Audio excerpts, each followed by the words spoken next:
What is going on, everybody? It's Alex coming back here in another video. And today, you know what time it is. It's another mock draft. Now, today's going to be quite fun because we're changing it from the top. So you guys will see the number one pick, obviously changing, and everything else from that. So if you guys are new, like, comment, subscribe, all that YouTube jazz. And of course, stay a part of the community. We got all links down in the description. One of my favorite drinks as well. Partnered with them, Olipop. If you guys don't know about it, you guys should try it for yourselves. It's absolutely amazing. But let's hop into this, starting off with the number one overall pick.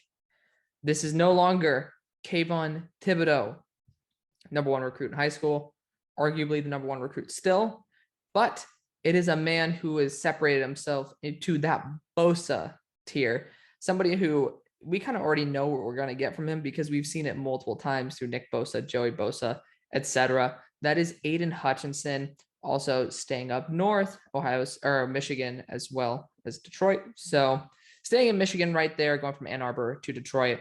Aiden Hutchinson, he's just separated himself so much just based on how much he's improved. KT has just been consistently an extremely solid talent. However, Aiden Hutchinson has completely changed who he is, and he is probably the most dominant pass rusher I've seen in a while. Extremely talented on all fronts, knows how to use his pass rush moves, keeps low, has a really good edge bend, as well as an extremely good bull rush move. There was a video of Thayer Mumford playing left tackle against him, and he sat there on his rear end. So that's pretty insane because we all know Thayer Mumford's a very talented offensive lineman. Number two. Now, this is, to me, a battle between KT and Evan Neal. Right? Because KT is a beast, right? He is unbelievable, but so is Evan Neal. And right tackle is a huge issue for this team for the future. Marcus Cannon's 33 years old. I know that there's a kid from UAB. I think his name's Titus Howard. Obviously you moved him into guard because he wasn't good enough at tackle, and you traded to get Marcus Cannon on the squad. Obviously the Patriot connection. But if you look at it, look at the tackle class, and you get Evan Neal versus in the next round, maybe you're lucky and get a guy like Nicholas Petit-Frere. Maybe in the third round you get lucky, which you won't because I know Daniel Faalele is going by the second, and you get Daniel Faalele. Those are the true right tackles in this class. The rest are lefts that you're going to have to transition. Evan Neal, of course, playing left this year, played right last year at a very, very high level. So I was pretty dead set on getting KT still because I think KT is absolutely insane. But tell me that you'd rather have KT and maybe a second, probably like a fringe first rounder in the next round versus Evan Neal, and then an edge talent. Let's just say, let's be a little bit rough. Let's say Kingsley Enagbare, Jermaine Johnson, Zach Harrison. I'd honestly rather have that than KT, and then if we're lucky, Nicholas Petit-Frere, and that's lucky. I think that would be a good deal. It's a pretty equal thing. So for me, I'm going to do this. You guys can feel free. I know you guys are going to push back on it because obviously KT should go number two. But at the same time, this edge class is so good and the right tackle class is barren. So that Evan Neal seems to make sense. So we're going to go Evan Neal at number two, leaving KT at number three because, again, I would consider Ikem Ekwonu at that pick, but KT is too good to pass on. Again, honestly, if you don't like it, flip the picks. You do you, but this is going to be KT all the way. You need edge help like it's no tomorrow, and this guy definitely is going to bring it. Number four, to the Jets.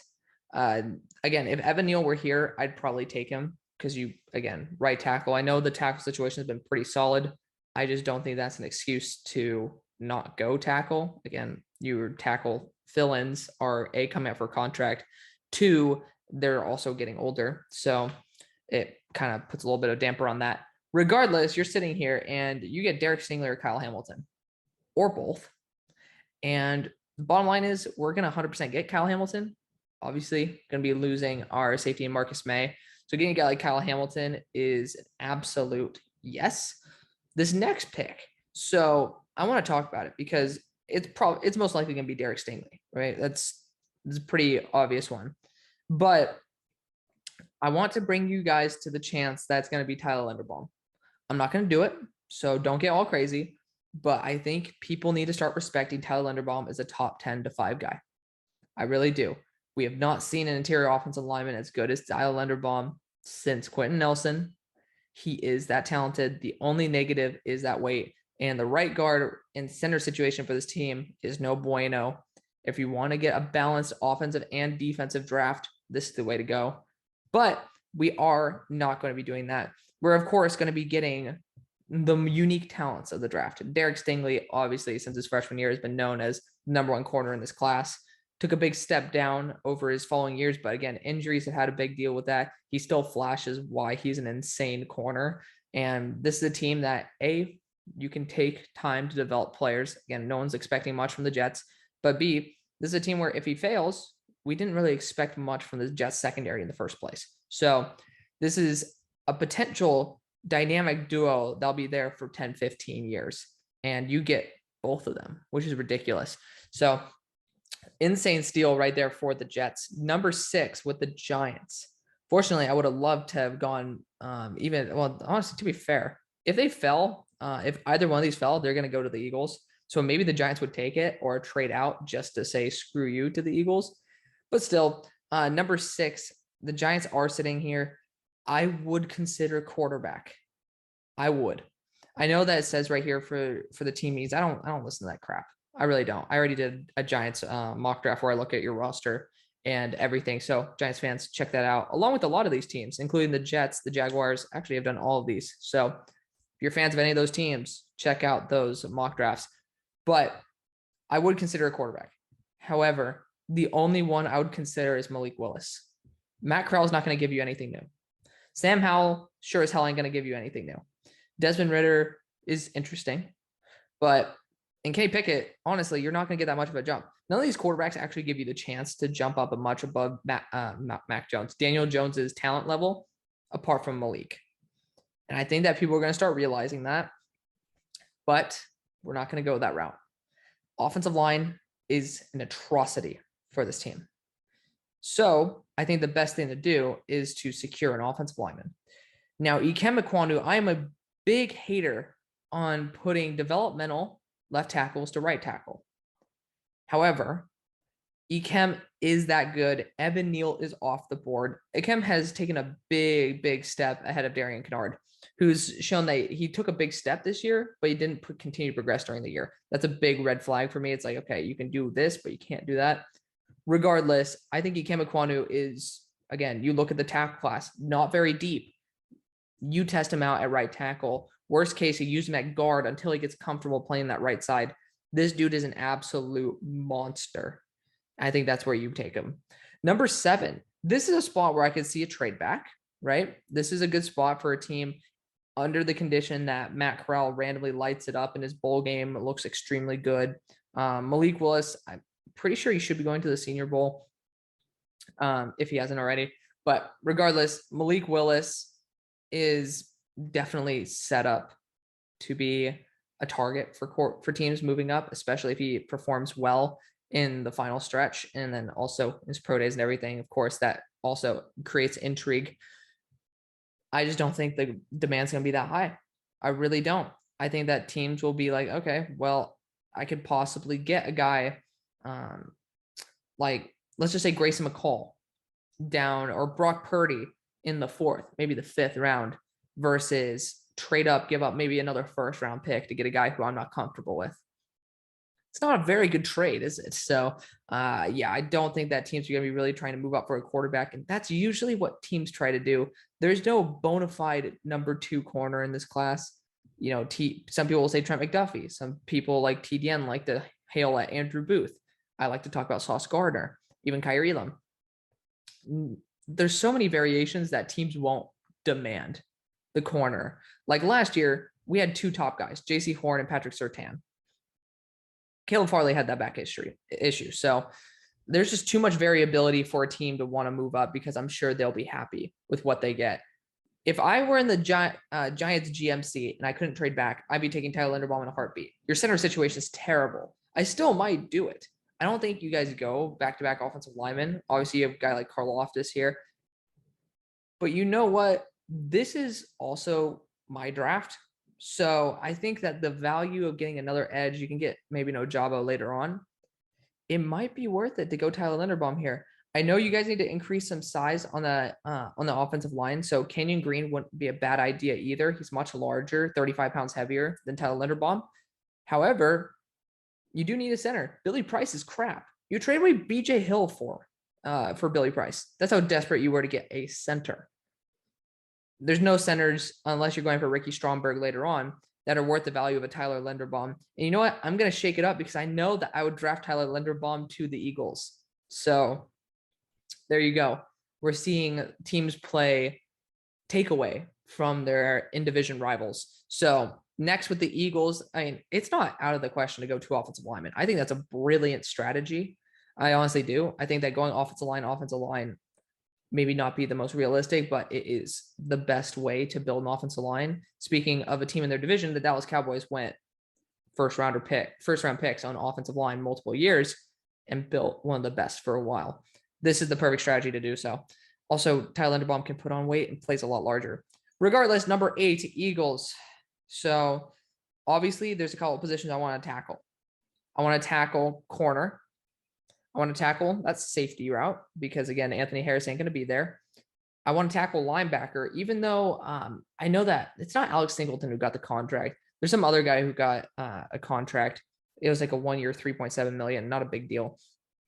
But you guys do still need a linebacker. So I think a Brandon Smith, if you trade back from 14, wouldn't be a bad idea if you trade up in the second round for him. And then I like edge, but I also want to address that interior off the line spot. So it's obvious Kelsey's going to be retiring, and it's pretty obvious that Landon Dickerson was drafted to be able to replace him. He's playing very well at guard. That doesn't mean that you're not going to move him to center because, again, that's why you drafted him. And he's shown, like I thought he was my center one, that he was the best center in the draft. Regardless, at this spot, I don't think Karlaftis is going to be taken this high solely because of injuries. I really don't. If you get taken out year after year with injury, that's not usually a good sign. However, this guy is a beast. He's an absolute freak of nature. Excellent pass rushing abilities. That being said, I think that going a corner is probably the best way to rock with this pick right now.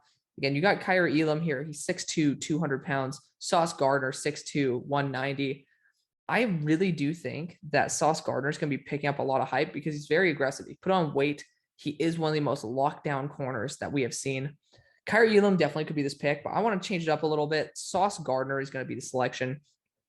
I just do think that he is a top 10 player. I have him right next to Kyer Elam in that top 10. Is like 9 and 10 right there. Just both extremely, extremely talented cornerbacks. One has SEC competition, but he's also let up over 50% completion percentage this year.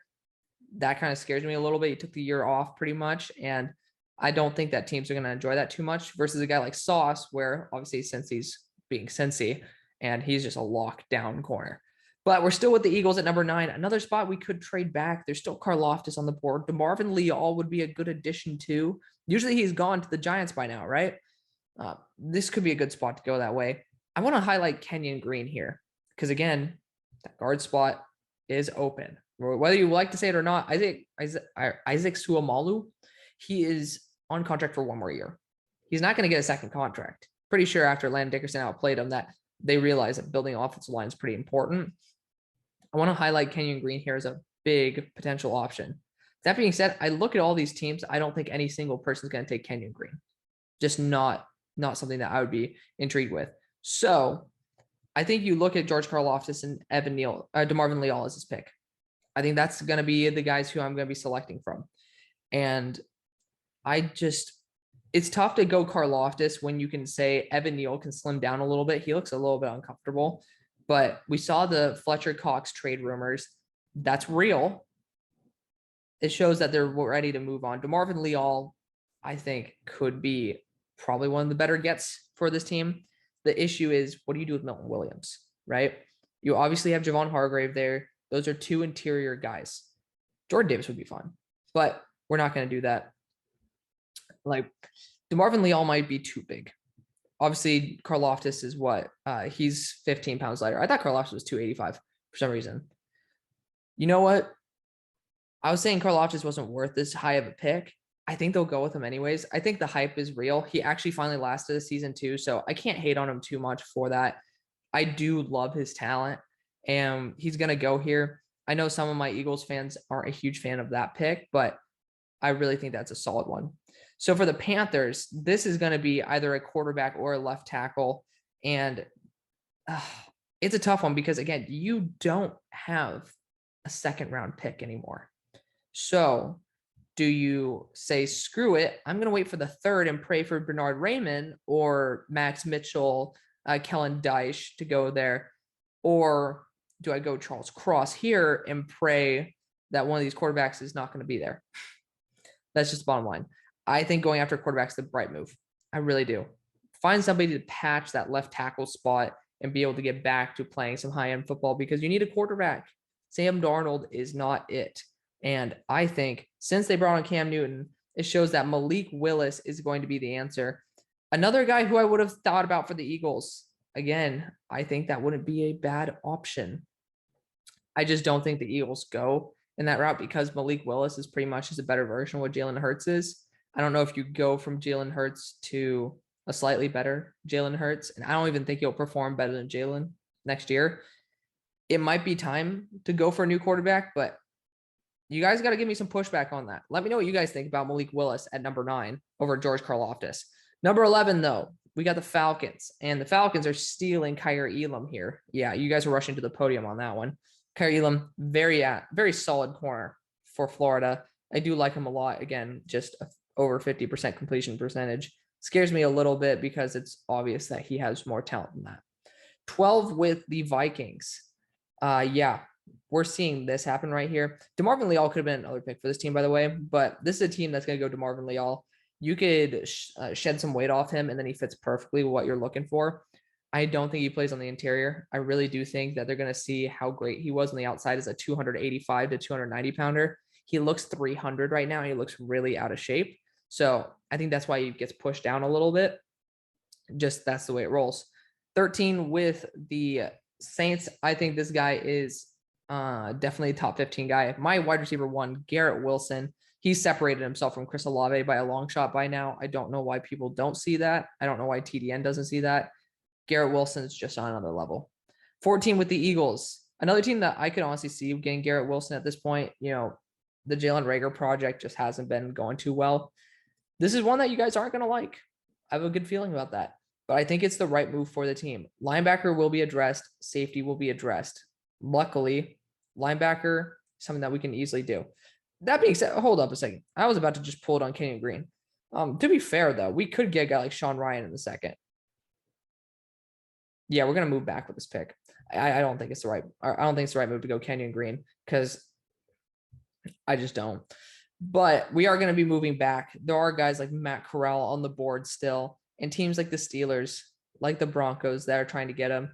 We're going to make a micro trade back with the Steelers to go after a guy who has a Steeler type of mentality. Hopefully, they reinvigorate Matt Corral to be able to play. To be fair, though, is it real? It's realistic to go after Matt Corral.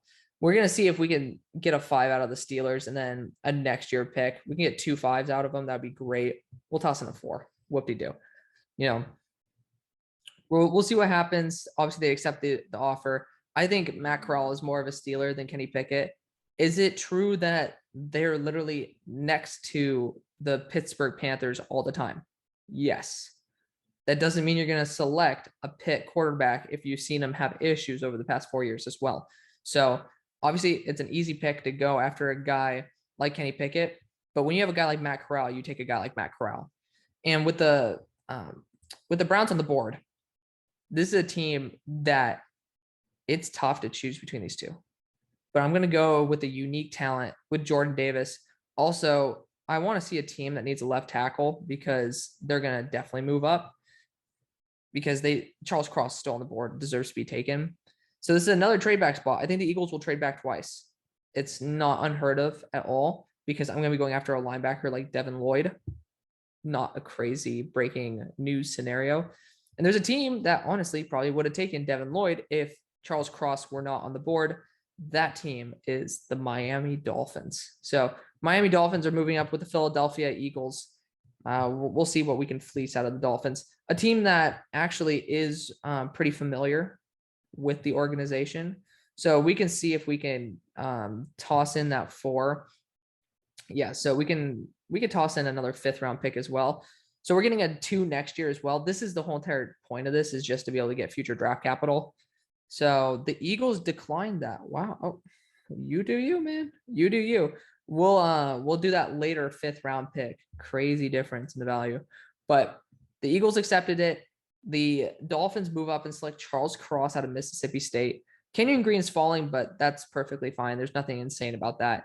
Regardless, the Broncos could have used a right tackle. There's not really one on the board. Nicholas Petit-Frere might be somebody who'd be a cool option to pop in right there. I still think quarterback is the right move. I think Sam Howell is a guy that would love to pair up with Javonte Williams. Obviously, they scouted UNC pretty heavily last year. They might have some happy thoughts about what Sam Howell was, and hopefully at number 17, it's never bad to take a quarterback on what you think he could be. 18.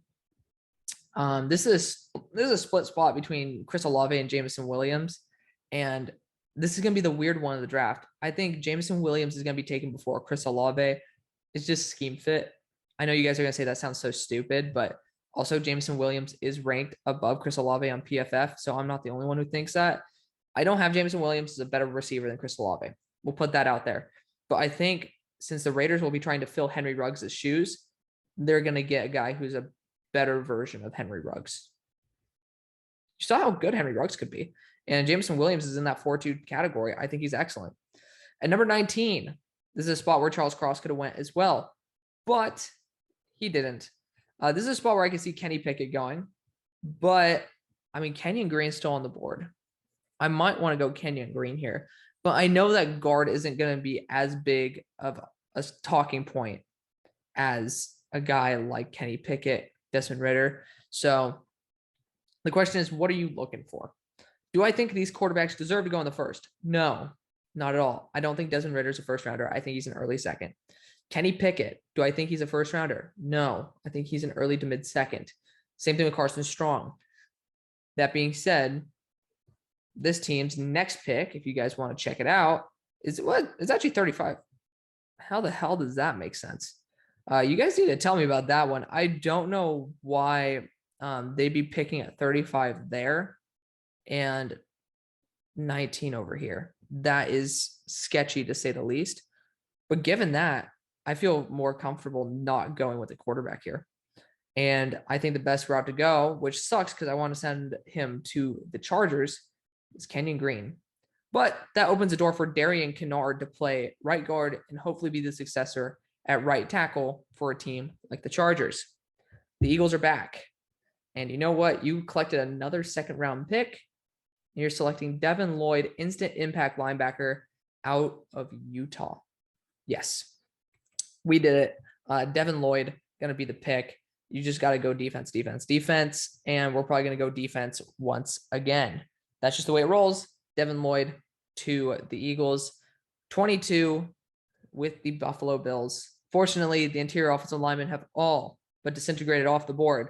I think this is where a guy like actually Chris Olave is going to go. Cornerback 2 is certainly something that you'd look for to fill in there, but I think Chris Olave is kind of what you're looking for in that Emmanuel Sanders. You've seen him be extremely effective on this offense. That's where you go with it. And for the good old Leones, I think that Andrew Booth or Trent McDuffie are the right options. I think you go with the guy with the most upside. That's going to be Andrew Booth. Extremely athletic corner. Very talented. I'm a big fan of what he brings to the table. 24 with the good old Bengals. I think that this is a perfect spot for a right tackle like Nicholas Petit-Frere. Plays left right now, but has also experience on the right. Or you could look at Trent McDuffie. It's another guy you could definitely take a peek at. He's smaller, so I wouldn't exactly go that over an offensive lineman. And I think it's time you passed on an offensive lineman last draft. This is a good time to get a very versatile, high upside lineman out of Ohio State. So Nicholas Petit-Frere. Number 25 for the Cowboys. You got David Ojabo here. And that might be a really fun option. I've heard rumors of DeMarcus Lawrence possibly not going to be there. And for that, I would definitely look at David Ojabo. He's the exact same weight, and he does play in a similar role. Deserves to be taken by this point. we're going to change it up. I haven't done this at all for the Cowboys. I always go safety for them. We're going to have some fun. David Ojabo goes here. This is an entirely new draft, man. I love it. Number 26 with the Chiefs, another team that could have used David Ojabo. I think that going after an edge prospect is the best chance for victory. I also think they could go safety because there are guys like Daxton Hill who plays a role that would be very, very beneficial to the team. Jordan Battle, I think Brandon Joseph is going to return. I honestly, in this draft, I'm probably going to send Brandon Joseph back, but we'll see about that when the time comes. Regardless, I think that an edge is the right move. And say what you want about Kingsley Enagbare, this guy deserves to be taken in the first, and that's where he's going to. So sorry to a team like the Texans where I would have taken him there. You guys are going to have to settle for the next first round talent edge prospect. So I totally am so sorry. Next, with the Titans, I think that going an offensive tackle isn't out of the question, especially with Trevor Penning being here. That'd be a crazy move, but it wouldn't be out of the question. That being said, you still have linebackers here. I still think you should be considering a guy like Nakobe Dean, excellent blitzer off the edge as well. I know that you guys have a couple of guys that are stepping up and doing a very good job at linebacker, so good for you. But I don't think that cancels out the need. That being said, wide receiver is something I can see happening. Drake London got injured this year, and that's why he's been falling. He's an extremely talented wide receiver. You have Josh Reynolds there for 1 year. I don't even think he's made much of an impact. Julio Jones is just not the same. This is a team that could certainly target a first-round receiver. That being said, we are going to shake up some things. Taylor Lewan has not been himself. He might get cut for all we know. Just not been playing well. It's obvious that getting some extra developmental offensive linemen is what they're looking for. Obviously, Dylan Radoon's also there. I think in a way to take him away from a team like Green Bay or even Tampa Bay, this is the right move. Trevor Penning out of Northern Iowa. Again, I don't exactly think that you're going to be ending up losing Taylor Lewan because he has been an extremely talented tackle in the past. He's just taken a very big slip this year, and the NFL is very unforgiving for players like that.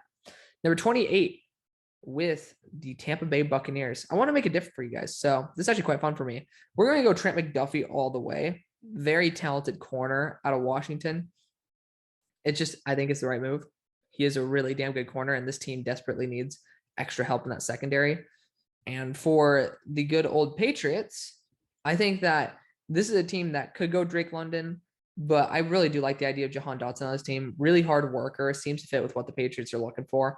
So let's get Jahan, really good after the catch as well, and solidify that receiving core. 30 with the Packers. So offensive tackles off the board now. Kind of crazy.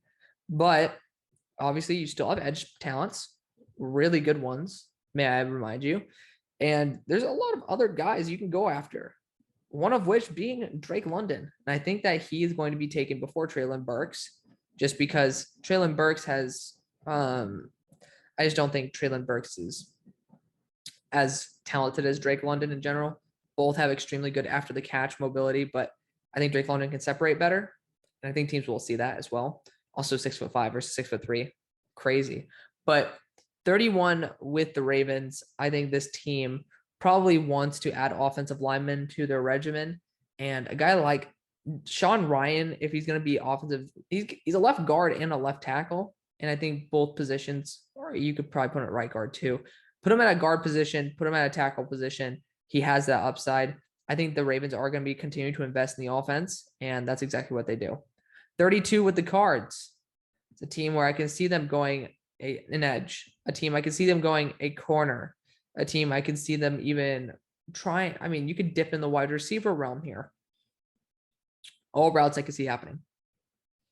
I think we're actually going to go corner here. I haven't gone corner in a long time.